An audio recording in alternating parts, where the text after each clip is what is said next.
Oke, halo semuanya. Sebelumnya kita bersama-sama sudah belajar tentang bentuk sediaan cair ya, meliputi larutan, suspensi, dan juga emulsi, maka hari ini kita bersama-sama akan mengenal tentang bentuk sediaan semi padat ya. Nah, tentunya pertama kita harus tahu dulu ruang lingkupnya ya. Kesediaan semi-solid ini meliputi apa saja, kemudian bagaimana rute administrasinya dan juga bagaimana efeknya. Nah, sediaan semi padat yang kita kenal di kehidupan kita sehari-hari ya memang paling sering ada dalam bentuk sediaan untuk kosmetik ya.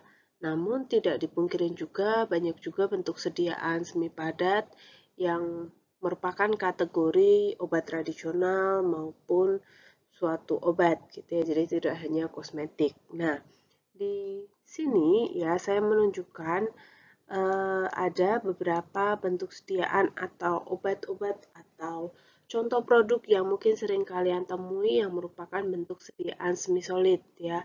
Contohnya ini adalah Vicks Vaporub ya. Ini merupakan salah satu contoh bentuk sediaan salep ya, ointment ya. Kemudian yang ini ada contohnya Pond's, ini merupakan contoh bentuk sediaan krim ya. Lalu ada juga dua di sini merupakan bentuk sediaan gel. Vaseline di sini merupakan ointment juga atau unguenta. Ada juga pasta gigi ya. Nah, sebenarnya sediaan semi solid itu yaitu meliputi salep, gel, krim dan juga pasta. Nah, sediaan semi padat itu sendiri sebenarnya dia bisa digunakan melalui beberapa rute pemberian ya. Jadi jangan berpikir sempit bahwa salep atau krim atau gel itu hanya selalu digunakan di kulit aja, enggak ya. Jadi ada banyak sekali rute pemberian dari suatu sediaan semi padat. Contohnya adalah rute pemberian oromukosa. Maksudnya di sini digunakan untuk bagian mukosa mulut ya, biasanya mengatasi sariawan atau peradangan di dalam rongga mulut. Nah, itu kita bisa menggunakan suatu sediaan salep dengan basis yang memang bisa untuk ada di rongga mulut atau jika tertelan tidak masalah ya. Nah, di Indonesia contoh sediaan yang mungkin kalian ketahui ada Kenalog ya, Kenalog in oral base atau contohnya di sini Bufacom in oral base ya. Kemudian untuk penggunaan topikal. Nah, penggunaan topikal ini dia termasuk penggunaan di permukaan kulit, kemudian di kuku dan juga rambut. Kalau kulit saya yakin teman-teman pasti tahu ya. Kalau yang di rambut ini contohnya kalau pakai pomade gitu ya. Kemudian selain oromukosal dan topikal, ada juga rute pemberian melalui vaginal ya. Ini diberikan di mukosa vagina biasanya. Pemberian salep ini ya dibantu dengan aplikator tertentu ya, tidak hanya kita oleskan langsung menggunakan tangan. Kemudian ada juga penggunaan secara optalmik ya, salep yang diperuntukkan memang untuk mata. Nah, dalam hal salep ini optalmik, ya dia digunakan untuk mata, maka dia juga harus memenuhi syarat dari sediaan steril ya. Ingat karena penggunaan di area mata itu harus dengan sediaan yang steril supaya tidak mengiritasi mata, supaya tidak menyebabkan infeksi pada mata. Kemudian ada juga rute pemberian rektal. Nah, rute rektal ini juga sebenarnya mirip kayak kalau teman-teman tahu Microlax gitu ya. Nah, ini contohnya ada gel rektal ya berisi diazepam. Nah, ini biasanya untuk mengatasi gejala kejang-kejang juga bisa ya, karena kalau ada yang kejang itu kan sulit untuk diberikan obat secara peroral atau kadang secara parenteral. Jadi yang paling mudah adalah dengan rektal. Nah, kalau rute pemberiannya sendiri Untuk efeknya sendiri sebenarnya suatu sediaan semi solid itu dia bisa efeknya lokal, bisa juga efeknya sistemik. Dalam hal efeknya sistemik itu sering kita sebut dengan istilah transdermal. Jadi misalnya kita buat dalam bentuk gel itu, gel dioleskan di kulit itu dia bisa jadi efeknya lokal, bisa jadi efeknya sistemik. Yang membedakan tentu adalah formulanya, ya dimana kalau yang sistemik itu biasanya nanti akan ditambahkan bahan-bahan tertentu yang bisa membantu suatu obat itu masuk ke dalam melewati lapisan kulit, ya sehingga dia bisa berefek secara sistemik.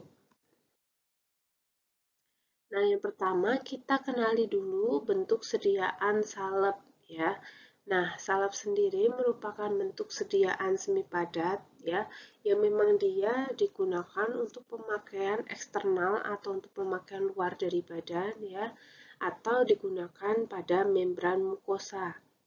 Nah, salep ini, ya, dia bisa berisi bahan aktif, kalau itu obat, atau bisa juga dia berisi bahan bermanfaat, terutama kalau itu untuk kosmetik-kosmetik seperti itu, dan juga bisa juga dia merupakan placebo. Dalam hal ini, dia sebenarnya tidak ada bahan aktif apapun, tapi hanya basis saja, di mana basis itu juga bisa memberikan manfaat bagi penggunanya.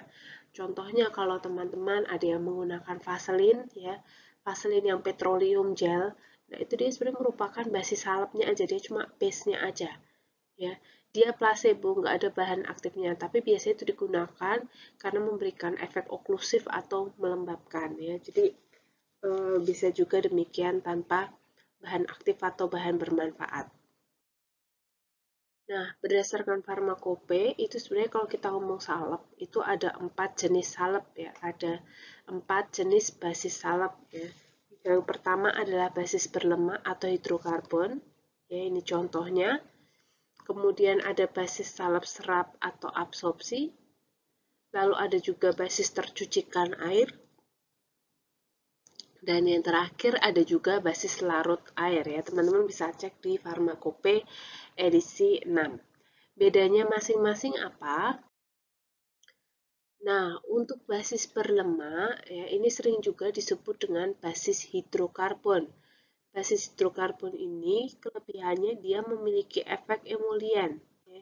Ini ada efek emulien. Jadi sebenarnya kalau sediaan semi padat itu kita bisa mendapatkan beberapa manfaat tambahan, yaitu terkait dengan kemampuannya untuk melembabkan kulit, ya. Nah, kemampuan suatu sediaan semi padat untuk melembabkan kulit itu ada beberapa mekanisme. Dua di antaranya ada dengan emulien dan juga dengan oklusif. Ya, sebenarnya ada satu lagi namanya humektan.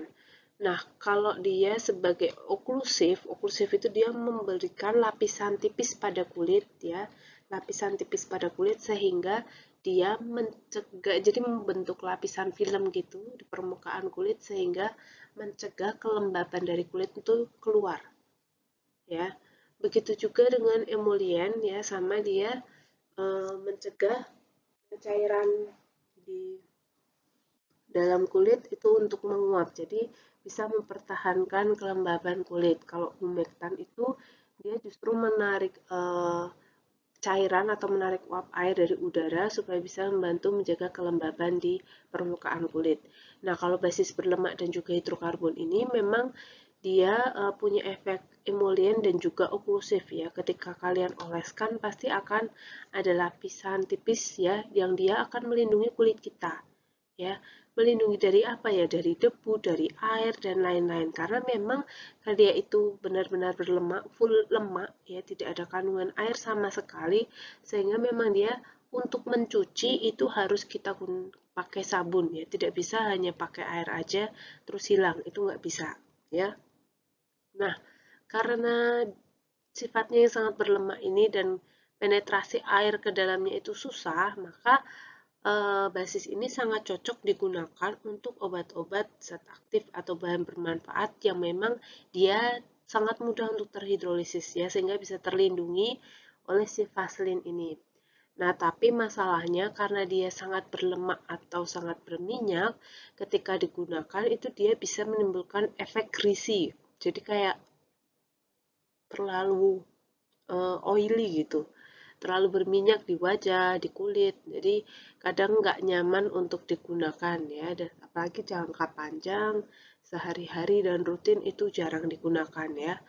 Nah, contoh basis berlemak adalah Vaseline Album atau White Petrolatum, ada juga Vaseline Flavum atau Vaseline yang warna kuning ya, atau Yellow Petrolatum, ada juga White Ointment dan juga Yellow Ointment ya.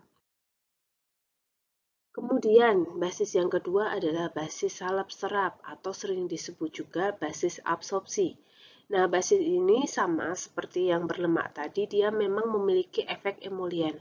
Kalau yang basis berlemak atau hidrokarbon tadi, dia kan benar-benar murni lemak. Nah, kalau yang salep serap ini, dia sebenarnya juga lemak, ya komponen terbesarnya lemak. Tetapi lemaknya di sini dia punya sifat juga untuk mampu berinteraksi dengan air, mampu menarik air dengan jumlah yang terbatas ya.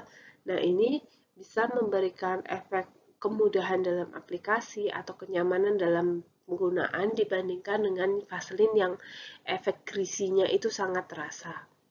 Nah, beberapa contoh basis salep serap yang digunakan adalah Cera Album atau Cera Flava, kemudian ada Adepslane, ada juga Lanolin, yaitu untuk basis-basis salep serap, di mana ketiga basis tersebut dia bisa menarik air dalam jumlah yang cukup terbatas ya. Kemudian ada juga basis yang tercucikan air. Nah, kalau basis yang tercucikan air ini sebenarnya dia dikategorikan sebagai bentuk sediaan krim. Kenapa? Karena krim di situ kan merupakan sistem emulsi ya, di mana ada komponen air dan juga minyak sehingga dia relatif mudah dicuci ya dibandingkan dengan yang hidrokarbon maupun yang salep serap, karena yang dua itu kandungan lemaknya kan tinggi. Kalau ini cuma sedikit ya, dan kalau akan dicuci pakai air itu bisa dengan mudah hilang ya, namun tetap harus digosok ya supaya tetap hilang.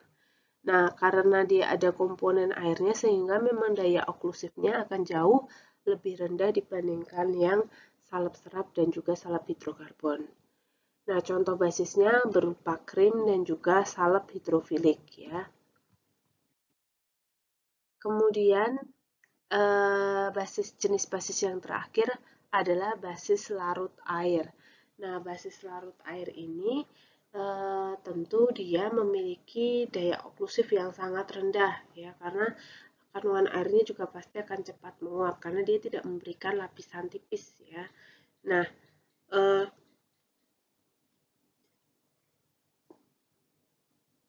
untuk basis larut air ini dia memang ini sangat mudah untuk dicuci dengan air. Kalau yang tadi mudah tercucikan air itu untuk menghilangkannya kita tetap harus gosok, tapi kalau larut ini kita aliri aja dia bisa bersih ya.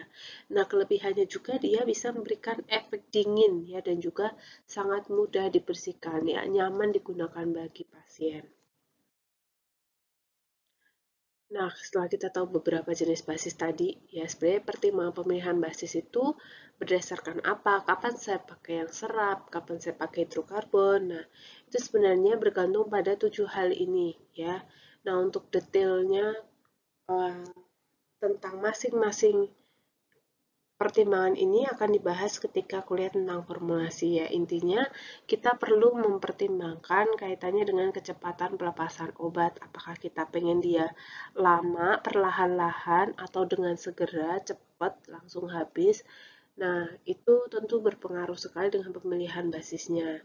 Kemudian, bagaimana absorpsi yang diinginkan? Apakah dia benar-benar akan ditujukan untuk transdermal dalam artian masuk sampai ke pembuluh darah dan berefek sistemik, atau tidak, dia misalnya hanya di permukaan saja ya, mengobati di permukaan sehingga tidak perlu absorpsi. Kemudian bagaimana daya oklusi yang diinginkan. Nah, ini terutama menjadi awareness kalau kita bikin kosmetik gitu ya.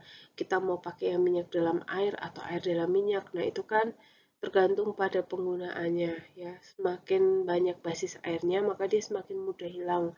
Jadi kalau misalnya kita pakai alas bedak gitu ya, foundation, kita pakai foundation yang air di dalam minyak ya, itu pasti sangat sulit untuk aplikasinya karena viskositasnya sangat tinggi. Ya, selain itu karena dia air di dalam minyak, dia nggak cocok untuk kulit yang kering, ya. Jadi harus hati-hati. Nah, tapi kalau kita pakai yang minyak di dalam air, itu juga harus hati-hati. Bisa jadi ketika kita berkeringat, maka foundation atau setiaknya itu juga bisa luntur setelah diaplikasikan. Kemudian terkait tempat aplikasinya, kita mau aplikasi di mana ya, karena tentu nggak bisa sembarangan bentuk sediaan bisa diaplikasikan ke semua rute. Contohnya untuk area mata itu biasanya memang hanya salep-salep yang hidrokarbon ya.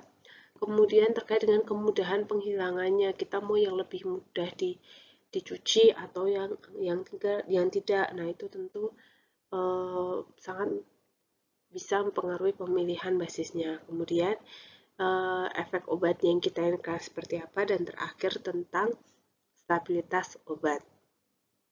Nah, mungkin sekian dulu pendahuluan untuk sediaan yang semi padat ya. Untuk selanjutnya akan dibahas di video yang selanjutnya. Terima kasih.